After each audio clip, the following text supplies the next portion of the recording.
Hi guys, I'm Jules. Welcome to the Handyman Homes video channel. Today we will be discussing and demystifying home solar systems.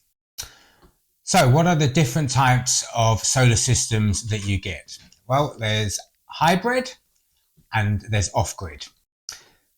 Okay, so I'm going to start with off-grid. I think it's pretty self-explanatory.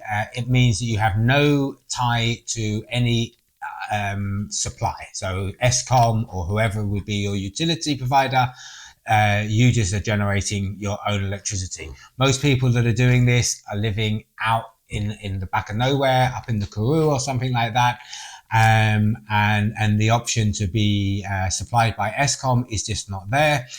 These systems tend to be quite expensive, but obviously once you've bought them, you don't ever have to buy electricity again, or at least not for the next 10, 15.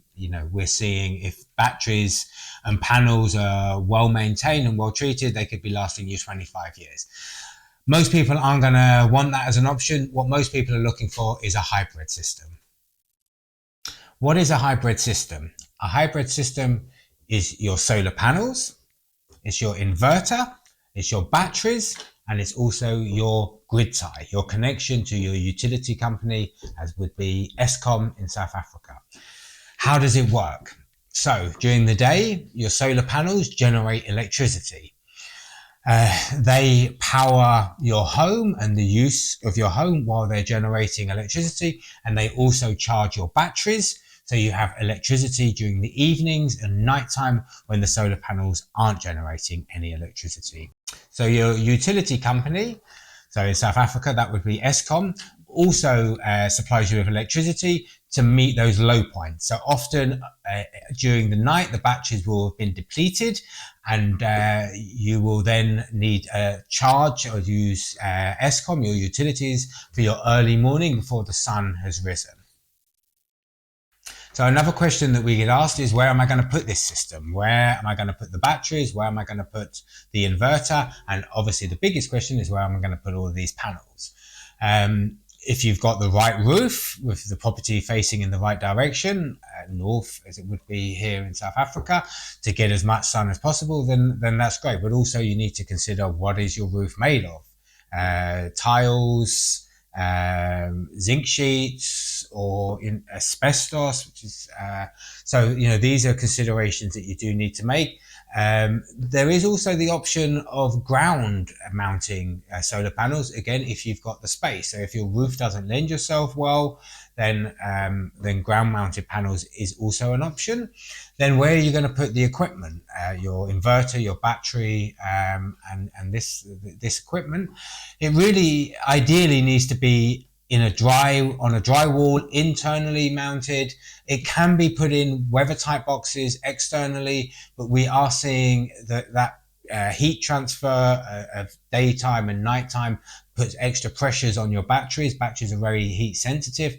So a nice dry space inside on a dry wall is ideal. Then there is, with your grid tie, the option to feed in. Now, most people are aware that in Europe, in North America, there is a feed-in tariff that you as the homeowner get paid to generate electricity during the day when your panels are producing all of that electricity that feeds into the grid system, that then can power industry and daytime users of electricity. Obviously, most homes are relatively empty during the day and not a lot of power is being used. This feed-in system is coming to South Africa, but obviously with our infrastructure restrictions and all the issues around load shedding, it's very, very slow. So when we're doing the calculations, when we're looking at designing you a solar system, we don't calculate any kind of further earnings that could be made from a feed-in tariff. So cost. For an average installation on a 2 to 3 bedroom home, you're looking at an investment of between 120 and 180,000. A lot of this is the cost of the installation and also the position of the property. How many panels do you need to have installed to get the light? Obviously, the same applies for a larger home. you're looking, so for a 3 to 5 bedroom home, I would recommend an average cost of around 250 to 300,000 rand. So solar becomes a worthwhile investment if you are spending 1,500 rand a month and upwards. So if you like this kind of content, then please do subscribe to this channel, hit the notification bell and like this video. If your bill is below 1,000 rand, then the hybrid solar system is maybe not the option for you. In the coming video, we're going to be discussing uninterrupted power supplies, portable power supplies, and different ways to be able to alleviate the stresses of load shedding without the huge investment that a solar system. So if your bill is below 500 rand, then please look out for that video. So I hope that you've enjoyed this video and found it a little bit informative. If you do have any questions, then please do leave them in the comments below. We will answer all of your questions. We really look forward to your feedback. If you'd like to contact me at Handyman Homes, then please, we can be reached at this number, or you can email me directly at this email address. Otherwise, look out for our next video, and thank you.